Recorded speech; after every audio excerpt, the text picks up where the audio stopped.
Və indi isə keçək mövzuya. Mövzumuz yəni birinci ümumiyyətlə tövhidin önəmli, yəni nə qədər önəmli olmasından, əhəmiyyətindən danışmaq istəyirəm. Ümumiyyətlə Uca Allah bizi, yəni insanları əbəs yerə yaratmamışdır.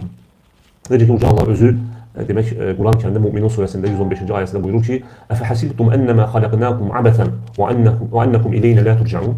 Yəni siz elə hesab edirsiniz ki, biz sizi əbəs yerə yaratmışıq və siz bizə dönməyəcəksiniz. Yəni Allah Taala'nın məxluqatı yaratmasında məqsədi, yəni onu ibadətdə, yəni Allah Taala'nı təkləşdirməkdir. Yəni məqsəd bu. Necə ki Uca Allah yəni ona ibadət edib və ibadətdə onu təkləşdirməkdir. Necə ki Uca Allah demək Quran-ı Kərimdə buyurur: Uca Allah buyurur ki, mən cinləri və insanları yalnız mənə ibadət etmək üçün yaratdım. Yəni Zariyat surəsi 56-58-ci ayələr. Mən cinləri və insanları yalnız mənə ibadət etmək üçün yaratdım. Mən onlardan ruzi istəmirəm.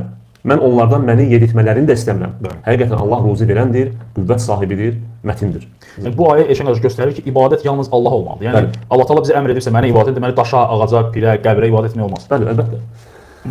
Və bu ayədən biz görürük ki, Allah Taala insanları, cinləri və insanları yaratmağında məqsədi, yəni tək onu ibadətdə təkləşdirməklərdir. Yəni məqsəd budur.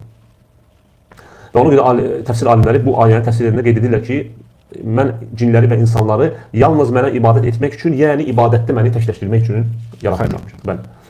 Və insanların Allaha bu ibadətlərinin Allaha heç bir faydası yoxdur.